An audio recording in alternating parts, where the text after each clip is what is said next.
So today we are doing 2 Peter chapter 2 verses 12 to 22. आज जो है हम दूसरा पत्रस का 12 वचन से 22 वचन तक का अध्ययन करेंगे।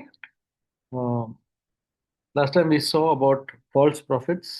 पिछली बार हमने जो झूठे भविष्य वक्ता हैं उनके बारे में देखा। So this whole chapter is mostly about false prophets and can say backsliders. और ये जो पूरा अध्याय जो है अ, इन्हीं के बारे में जो झूठे भविष्य वक्ता हैं और जो वचन से पीछे हट गए हैं उन लोगों के बारे में बताता है। So just a small recap. और एक छोटा मैं फिर से इसको दोहराना चाहता हूँ।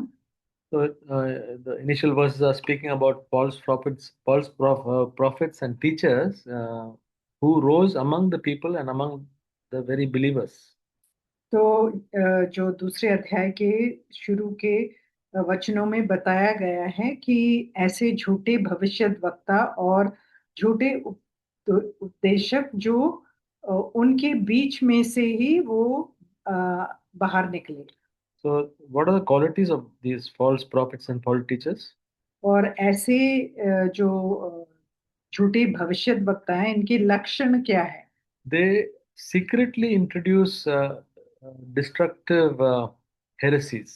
और वो जो है चुप चुप के वो जो है ऐसे जो गलत उपदेश और संदेश वो लोगों के बीच में अ, वो लाते हैं। And their lives are also very not godly, but they are always having a mind on the earthly things. और उनका मन भी हमेशा जो अ, अ, इस संसार की बातों पर लगी रहती है और आत्मिक बातों पर नहीं। And so the people who listen to them, their lives also become, their life becomes such that the name of Christ is dishonored.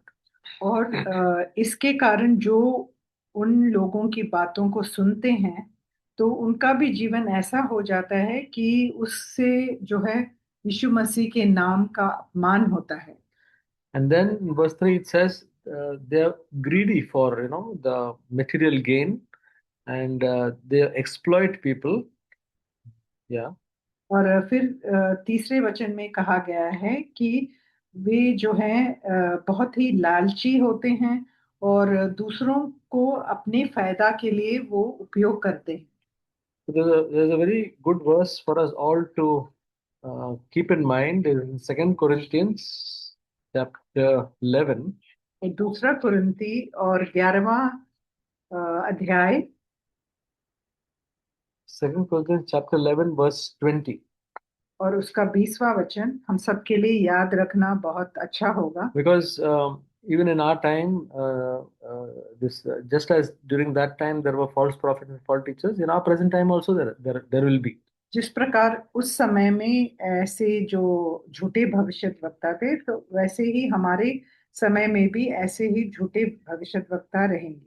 But these are the signs in this verse by which we can make out. और जो इस शब्द में जो लक्षण दिए गए हैं उससे हमें भी अ, हम पता कर पाएंगे कि कौन ऐसे लोग हैं। Second Corinthians chapter 11 verse 20 says, "For you tolerate it if anyone enslaves you, anyone devours you, anyone takes advantage of you, anyone uh, exalts himself, anyone hits you in the face." क्योंकि जब तुम्हें कोई दास बना लेता है या खा जाता है या फंसा लेता है या अपने आप को बड़ा बनाता है या तुम्हारे मुंह पर थप्पड़ मारता है तो तुम सह लेते हो। So a true servant of God is just the opposite. और जो सच्चा प्रभु का दास है वो एकदम उसका विपरीत होता है। Instead of enslaving people, he will be a servant. वो दूसरों को दास नहीं बनाता है लेकिन वो खुद एक सेवक या दास बन जाता है। He will try to serve people. वो दूसरों की सेवा करना चाहता है। And instead of devouring, he will give his life and his time for others.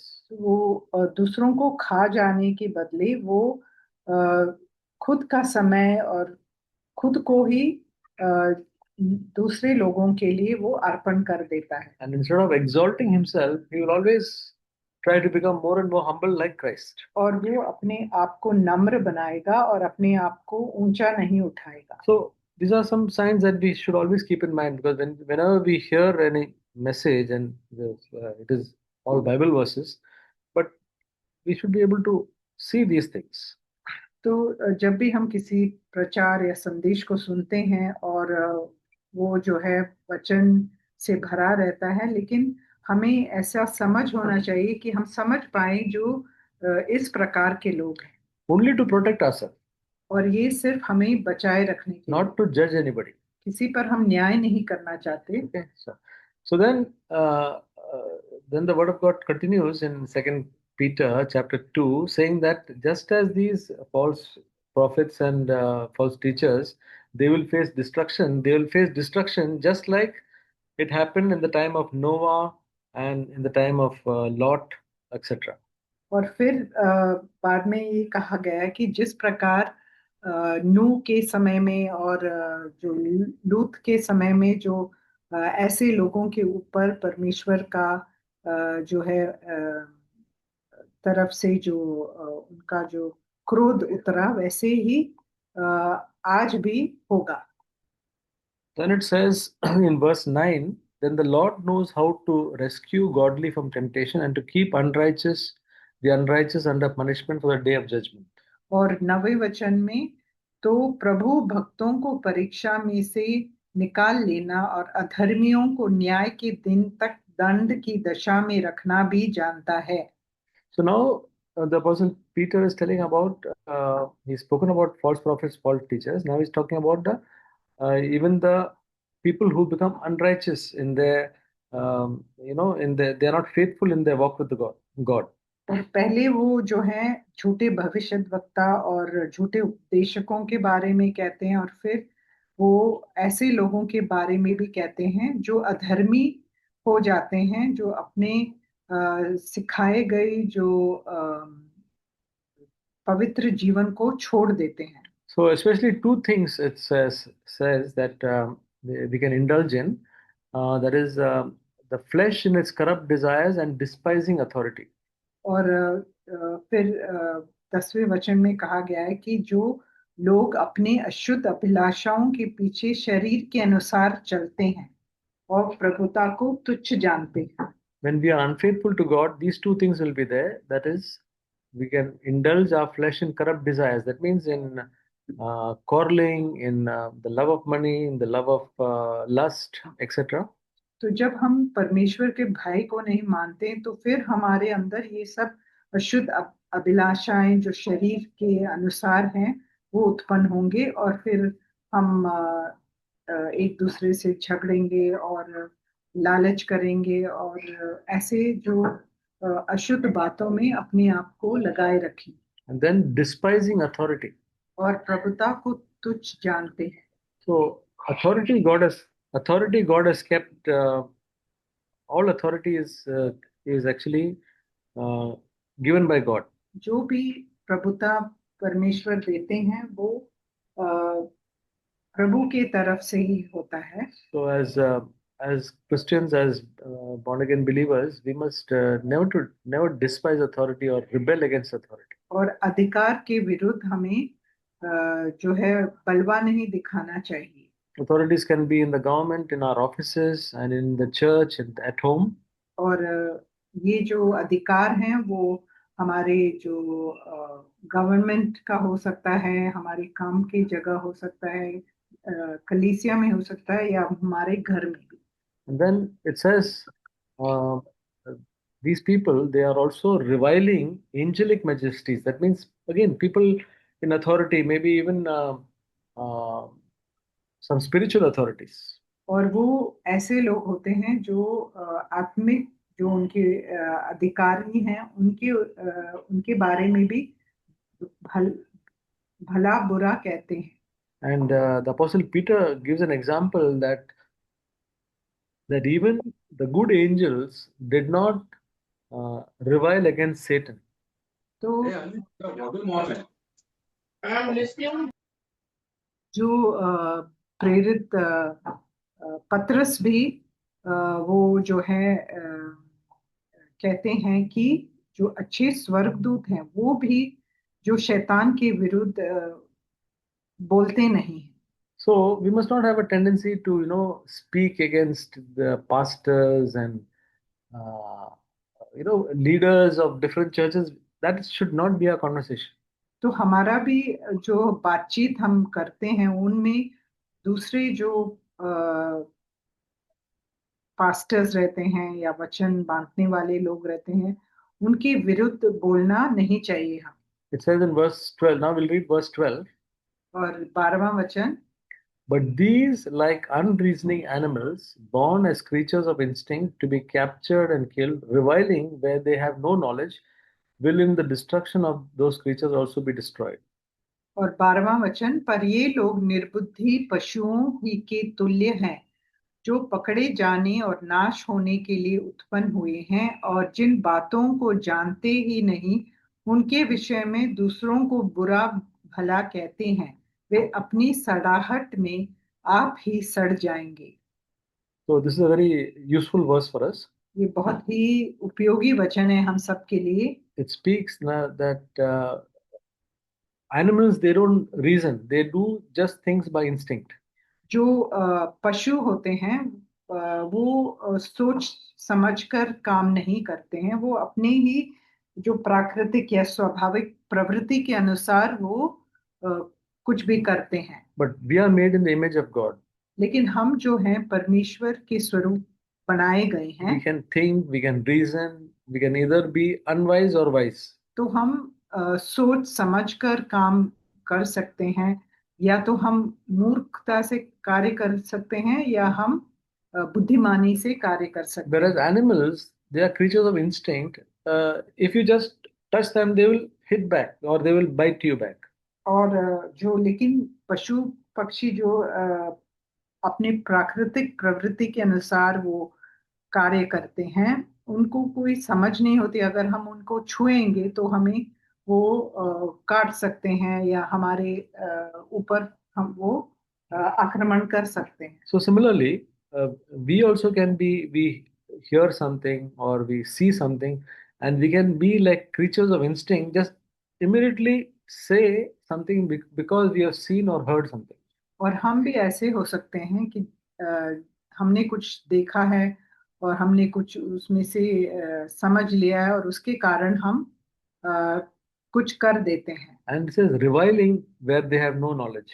और यहाँ ऐसे कहा गया है कि और जिन बातों को जानते ही नहीं उनके विषय में दूसरों का बुरा भला कहते हैं। Reviling means saying something very bad and without having any knowledge also. और Full किसी knowledge. इस बारे में उन्हें कोई जानकारी नहीं होती है और वो बुरा भला कहते हैं। So this is something, brothers and sisters, all of us really, I have done it before in my life, and we have to be really careful about this, especially what comes out of our mouth and our attitude, and not be people who are like creatures of instinct, but always act, as it says, slow to speak, swift to hear, slow to speak, and slow to anger. तो जिस प्रकार यहाँ कहा गया है वैसे ही हमें अपने ऊपर सावधानी बरतनी चाहिए और हम जो बोलते हैं वो हम अ, अपने ही जो स्वाभाविक प्रवृत्ति या प्राकृतिक प्रवृत्ति के अनुसार नहीं, सोच समझकर हमें बोलना चाहिए और बिना समझ के हमें बोलना नहीं चाहिए। Otherwise, what will happen? We will only suffer. नहीं तो क्या होगा कि हमें उस कारण नष्ट उठाना पड़ेगा। We'll read verse 13. Suffering wrong as wages of wrong, doing wrong, they count it a pleasure to revel in daytime. They are stains and blemishes, reveling in their deception as they carouse with you. दूसरों का बुरा करने के बदले उन्हीं का बुरा होगा, उन्हें दिन दोपहर भोग विलास करना भला लगता है। ये कलंक और दोष है, जब वे तुम्हारे साथ खाते पीते हैं तो अपनी ओर से प्रेम भोज करके भोग विलास करते हैं। So, when people indulge in wrong things and wrong ways, uh, they suffer the consequences also of that. जब लोग ऐसी गलत बातों में अपने आप को में उलझ जाते हैं तो उन उसका परिणाम भी उन्हें भोगना पड़ता है। And it says they counted a pleasure to revel. Revel means to enjoy during the daytime, doing all sorts of unwanted things, sinful things. They they do it uh, in the midst of Christians. और जैसे कि यहाँ कहा गया है कि उन्हें दिन दोपहर भोग विलास करना भला लगता है, तो ये लोग जो हैं वो अपने जो वासनापूर्ण भावनाएं हैं उनके अधीन में आकर के वो जो गलत बातें हैं, पापमय चीजें हैं, उनमें अपने आप को अ, अ, ऐसी बातें करने में वो लगे रहते हैं। और इसके कारण जो है उन्हें उसका जो परिणाम भी उठाना पड़ता है। So these can be Christians amongst us. Should not judge anybody. But when we are not walking with the Lord and we are indulging in wrong activities and secretly we may be with people, but they may not know. But actually, they are stains and blemishes in our midst. ऐसे हमारे बीच में भी लोग हो सकते हैं, हम शायद जानते नहीं होंगे कि वो लोग क्या करते हैं, लेकिन वो जो है कलंक और दोष के समान हो जाते हैं। Verse 14 says, having eyes full of adultery that never cease from sin, enticing unstable souls, having a heart trained in greed, accursed children. उनकी आंखों में व्यभिचार बसा हुआ है और वे पाप किए बिना रुक नहीं सकते। वे चंचल मन वालों को फुसला लेते हैं। उनके मन को लोभ करने का अभ्यास हो गया है। वे संताप की संतान है। So the Apostle Peter is writing about false prophets, false teachers, and now he's writing about Christians who are in a backslidden condition, but they are in the midst of the church, and these are warnings for us, for our own lives, not to be like that. तो जो शुरुआत में जो प्रेरित पतरस जो हैं झूठे भविष्यद्वक्ता, झूठे उपदेशक के बारे में कहते हैं। फिर बाद में वो जो कलीसिया के सदस्य हैं जो पीछे हट गए हैं उनके बारे में भी वो कह रहे हैं। इसलिए हमें भी एक चेतावनी के रूप में ये कहा गया है कि हम भी उनके समान ना बन जाएं। Here it says, having eyes full of adultery और कहा गया है कि आंखों में व्यभिचार बसा हुआ है, that never cease from sin. वे पाप किए बिना रुक नहीं सकते। That means there are eyes which are just looking at women left and right. तो ऐसी आंखें हैं जो स्त्रियों पर अपनी आंख घुमा के रखते हैं। And Jesus says that if you uh, uh, look at a woman, you can commit adultery with a lustful heart. और वचन में मसीह ने कहा है कि अगर हम अपनी आंखों से व्यभिचार की भावना से स्त्रियों को देखते हैं तो हमने व्यभिचार कर लिया है। So how careful we should be with our eyes, with our thoughts, that we should live before God. तो हमें अपनी आंखों के बारे में, विचारों के बारे में कितना सावधानी बरतनी है। और हमें अपना जीवन परमेश्वर के सामने जीना चाहिए। Otherwise, we can be like these people who are, indulging in all these things, and we can be in the midst of the church, godly people.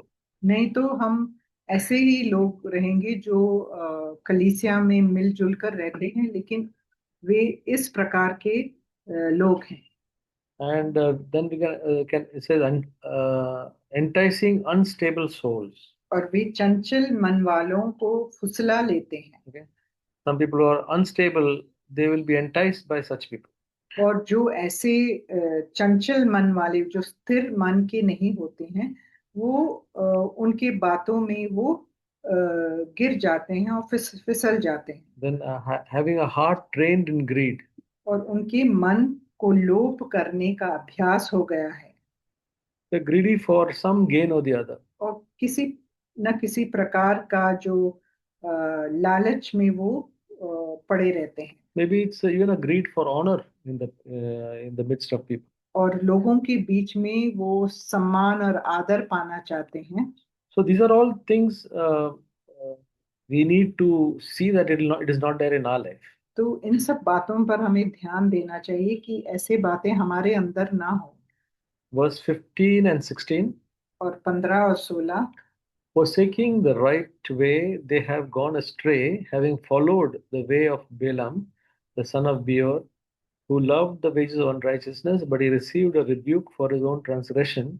For a mute donkey, speaking with the voice of a man, restrained the madness of the prophet.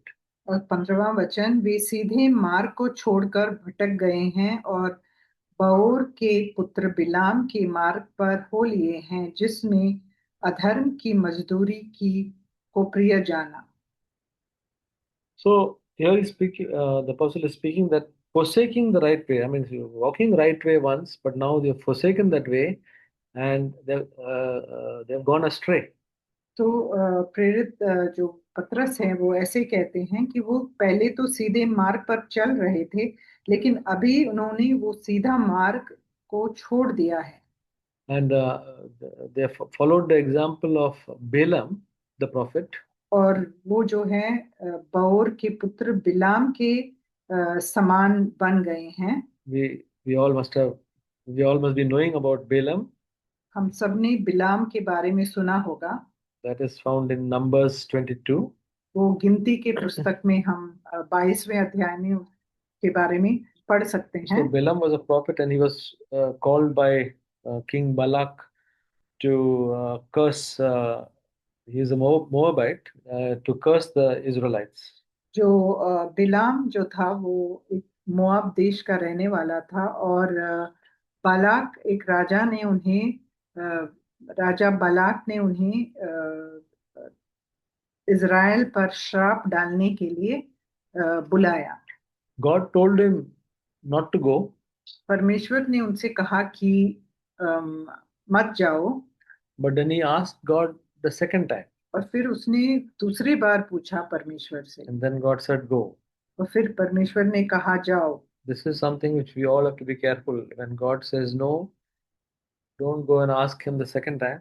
जब परमेश्वर हमसे कभी हमें कुछ बात का इनकार करते हैं तो फिर दोबारा हम जाकर जब पूछते हैं, And so you know that he was so bent on going because he loved money. और उसका मन उसी पर लगा हुआ था कि क्योंकि वो पैसे से प्यार करता था। And a donkey had to speak to him. और एक जो गूंगा जो गदही है उसने उससे बात किया। Yeah. Now we will read verse 17. और 17वां वचन, These are springs without water and mists driven by a storm, for whom the black darkness has been reserved. वे ये लोग सूखे कुएं और आंधी के उड़ाए हुए बादल हैं, उनके लिए अनंत अंधकार ठहराया गया है। So a spring has got water, एक झरने में पानी रहता है, but these are springs where there is no water. लेकिन ये जो झरना है ये निर्जल है। Then there's another word in Jude. और यहूदा के पुस्तक में भी एक वचन है, Jude verse 12. यहूदा का 12वां वचन, These are these are the men who are hidden reefs in your love feasts when they feast with you without fear, caring for themselves, clouds without water, carried along by winds, autumn trees without fruit, doubly dead, uprooted. वे तुम्हारी प्रेम सभाओं में तुम्हारे साथ खाते पीते समुद्र में छिपी हुई चट्टान सरीखे हैं, और बेधड़क अपना ही पेट भरने वाले रखवाले हैं। वे निर्जल बादल हैं जिन्हें हवा उड़ा ले जाती है, पतझड़ के निष्फल पेड़ हैं जो 2 बार मर चुके हैं और जड़ से उखड़ गए हैं। So just like springs bring water, clouds, when there are clouds, there will be water. जैसे कि झरना पानी लेकर आता है, वैसे बादल भी जब दिखाई देते हैं तो इसका ये मतलब होता है कि बारिश होने वाला है। What it means is that we pretend there is a pretense that we have got something of spiritual qualities. तो ये इस बात को का प्रतीक है कि अ, जैसे कि एक दिखावे के रूप में या पाखंड के रूप में हम लोगों को धोखा देते हैं कि हमारे अंदर कुछ है, कुछ आत्मिक है, बात है। But our life, as well as our words and our actions, don't give any benefit to people. लेकिन हमारा जो जीवन है और हमारे जो वचन है, हमारी जो बोली है, उनसे किसी को कोई फायदा नहीं होता है। It says autumn trees without fruit. तो यहाँ कहा गया है जो निष्फल पेड़ है, पतझड़ के निष्फल पेड़। So there is no good fruit in our lives. और जो है इस पेड़ से हमें कोई फल नहीं मिलता है। Yeah. And so these are all things which we can take for ourselves. Lord, help me to be, help me not to be such like this. Help me not to be a cloud without water. तो हम भी अपने आप के बारे में ऐसे हम अ, सावधानी पर बरतें, क्योंकि अ, हम प्रभु से हम मांग सकते हैं कि प्रभु मैं भी ऐसे बिना जल का जो झरना या बिना फल का जो पेड़ ना बन जाऊं। Help me to be honest, truthful, and transparent. और मुझे जो है पारदर्शिता दिखाना और सत्य में जीने के लिए मुझे मदद करें। Verse 18 says, for speaking out arrogant words of vanity, they entice by fleshly desires, by sensuality, those who barely escape from the ones who live in error. वे व्यर्थ घमंड की बातें कर करके लुचपन के कामों के द्वारा उन लोगों को शारीरिक अभिलाषाओं में फंसा लेते हैं जो भटके हुओं में से अभी निकल ही रहे हैं। So, what these people were doing was they were arrogantly speaking so many things, uh, and they're speaking about great earthly things and speaking it very proudly and this thing. And the things and the people who are getting enticed are the people who love these earthly things. और जैसे कि यहाँ 18 वचन में कहा गया, वे व्यर्थ में घमंड की बातें, और वो ऐसे जो सांसारिक या वासनापूर्ण भावनाओं के बारे में वो घमंड से जोर जोर से वो बहुत तीव्रता से वो बोलते हैं, और जिसके कारण जो लोग ऐसे बातों से बच निकलने वाले थे वो भी उसमें गिर जाते हैं। Yeah. So when the people they speak all these things in an arrogant and in a very uh, proud way, the ones who get attracted, and especially when they're talking about these very earthly things that you can be great in this world and everything will go well with you and all that. The ones who get attracted are the ones who are mindful of these earthly things. और जब वो ऐसे व्यर्थ घमंड करते हैं और ऐसे कहते हैं कि आपके साथ सब कुछ आ, अच्छा जाएगा, भला होगा, और ये सब बातें जो सांसारिक बातों के बारे में वो कहते हैं, तो ऐसे लोग इनके पीछे पड़ जाते हैं जिनका मन संसार की बातों पर लगी रहती है। When Jesus did the ministry, whenever he brought people were flocking around him because a lot of healing was taking place. और जब यीशु मसीह भी प्रचार कर रहे थे और उनकी जो चंगाई करने के कारण बहुत लोग उनके पीछे इकट्ठे होते थे। He was feeding the multitude. और वो जो है बहुत लोगों को वो जो है खाना भी बांट रहे थे। So large crowds were there. तो बहुत बड़े झुंड उनके साथ रहते थे। But where did they go? They all went away. लेकिन वो कहाँ चले गए? बाद में हम देखते हैं कि वो उन्होंने यीशु मसीह को छोड़ दिया। So that's the same story that can happen now when we are mindful of earthly things. There will be a lot of crowd. जब हम ऐसे हमारा मन जो है अगर सांसारिक बातों पर लगी रहती है, तो ऐसा बहुत बड़ा झुंड हमारे साथ होगा। Yeah. Verse 19, 19वां वचन। promising them freedom while they themselves are slaves of corruption, for by what a man is overcome, by this he is enslaved. वे उन्हें स्वतंत्र करने की प्रतिज्ञा तो करते हैं, पर आप ही सड़ाहट के दास हैं, क्योंकि जो व्यक्ति जिससे हार गया है वह उसका दास बन जाता है। See, when we preach that, you can all this lot of things, you can be, you can have this, you can have this. You preach great things, but uh, you'll have freedom in so many things. But when people have, people are struggling in their own lives with corruption, how can they give freedom to others? तो जब बड़े बड़े बातों के बारे में वो ढींग मारते हैं कि ऐसा महान बातें आपके साथ होगी और ये सब बातें वो कहते हैं, लेकिन खुद के जीवन में जो है वो भ्रष्टाचार के गुलाम हैं, तो फिर वो दूसरों को कैसे वो मुक्ति दे सकते हैं। When a man is so much greedy and after money, what hope can he give people to be free from that? जब एक व्यक्ति जो है बहुत ही लोभी है, तो वो दूसरों को कैसे आशा दे सकता है कि इस लालच से वो दूसरों को छुड़ा सकता है। When a man is filled with lust and have an impure mind, how can he give people freedom in that area? और जब वो एक व्यक्ति जो जिनके विचारों में अशुद्धता है, वो कैसे दूसरे लोगों को ऐसे बातों पर विजय प्राप्त करने के बारे में आशा दे सकता है। Peter says, by what a man is overcome, by this he is enslaved. और पतरस कहते हैं, क्योंकि जो व्यक्ति जिससे हार गया है वह उसका दास बन जाता है। So anything which is overcoming us, then we are a slave of that. जब भी हम किसी बात के अधीन आ जाते हैं तो हम उसके दास बन जाते हैं। But the good news is that Jesus can make us overcomers in all these things. लेकिन यीशु मसीह जो है हमें इन सब बातों पर विजय प्राप्त करने का योग्य बना सकते हैं। Everything, any sin, God is able to make us overcomers. That is the good news for us. ये हमारा सुसमाचार है कि हम हर एक पाप के ऊपर हम विजय पा सकते हैं।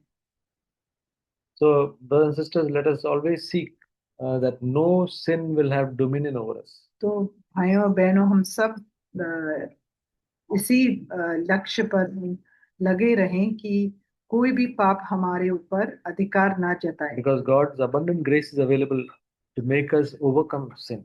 क्योंकि परमेश्वर का अद्भुत जो अनुग्रह हमें उपलब्ध है कि हम उसके द्वारा जो है विजय प्राप्त करें। Verse 20. 20वां वचन। For if after they have escaped the defilements of the world by the knowledge of the Lord and Savior Jesus Christ and are again entangled in them and are overcome, the last state has become worse for them than the first. जब भी प्रभु और उद्धारकर्ता यीशु मसीह की पहचान के द्वारा संसार की नाना प्रकार की अशुद्धता से बच निकले और फिर उनमें फंसकर हार गए, तो उनकी पिछली दशा पहले से भी बुरी हो गई है।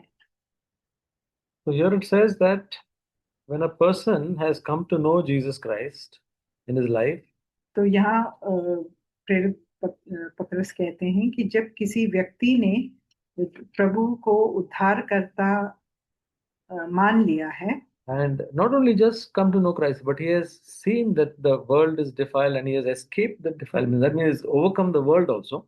और उसने पहचान लिया है कि ये जो संसार है वो अशुद्ध है, और उस अशुद्धता से वो बच भी गया है। And he's even come to live an overcoming and sanctified life. और वो अभी एक पवित्र जीवन जी पा रहा है। But then he gets entangled back in the world. और फिर बाद में वो उसमें फंस जाता है और हार जाता है। So it is that the possibility is there. तो ये हो सकता है। It is not that as you're a Christian, nothing is going to happen. We have to be watchful. For a single day can cause us to stumble back. तो हमें इस बात में बहुत सावधानी बरतनी है, क्योंकि एक दिन काफी है जिसके कारण हम पीछे हट सकते हैं। That's why Jesus says, be on the alert, keep on the watch. तो इसीलिए यीशु मसीह कहते हैं कि सावधानी बरतो और हमें वो चेतावनी देते हैं। And so when he's entangled, and not only entangled and overcome by the things that he had left, then that state is worse than the before. और जब ऐसा व्यक्ति फंस जाता है, उलझ जाता है किसी बात में, और इसके कारण वो उसमें वो हार भी जाता है, तो बहुत गंभीर बात है ये। So we'll read verse 21 and yeah, verse 21. For it would have been better for them not to have known the way of righteousness than having known it to turn away from the holy commandment handed over to them. क्योंकि धर्म की मार्ग का ना जानना ही उनके लिए इससे भला होता कि उसे जानकर उस पवित्र आज्ञा में फिर जाते हैं जो उन्हें सौंपी गई थी। It's a very sad thing to happen.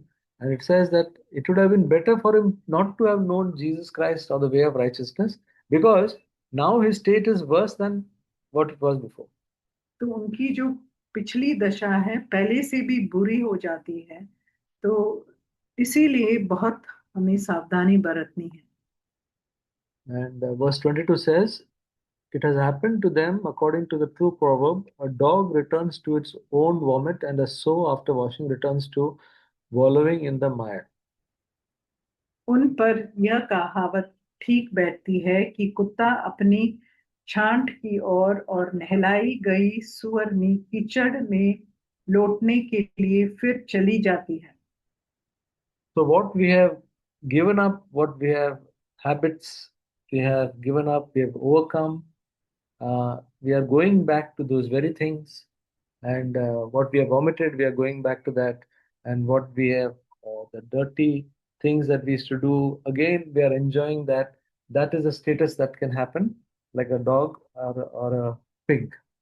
तो जो जिन बातों को हमने छोड़ दिया था और जिस पर हमने विजय प्राप्त किया था, उन जो घिनौनी बातें हैं उनके और हम फिर से लौट जाते हैं और उसको उसका स्वाद हम चखना चाहते हैं, तो फिर हमारी हालत उस कुत्ते की समान है जो अपनी उल्टी की ओर जाकर वो उसे चाटता है, या एक सुअरनी जो नहलाने के बाद वो फिर से उस कीचड़ में लौट जाती है। So, what we learn from this chapter 2 is about false prophets, how to be alert and be protected from false prophets and false teachers. और ये जो अध्याय है ये हमें ऐसे झूठे भविष्य वक्ताओं और झूठे उपदेशकों से बचकर रहने अ, को कहता है। And also about backsliders and how they affect the church, and we ourselves to be protected from being a false teacher, false prophet, as well as a backslider. और ऐसे लोग जो कलीसिया में रहते हुए वो पीछे हट जाते हैं, तो इसका असर कलीसिया पर क्या होगा, और हमें भी इन बातों से बचकर रहना चाहिए कि हम भी ऐसे झूठे भविष्यवक्ता या झूठे उपदेशक ना बन जाएं, और ना ही हम ऐसे जो लोग पीछे हट गए हैं ऐसे ना बन जाएं। In these modern times, there have been different teachings which have come, which is not really the truth. It's not the godly teaching, but some error has crept in. तो इस आधुनिक युग में हम देखते हैं कि ऐसे बहुत ऐसे जो उपदेश जो हैं आए हैं जो सत्य से बहुत दूर है। One of them is और एक है, उसमें से एक है that uh, there are people teaching that you don't need to confess your sin to God because Christ has forgiven us our past, present, and future.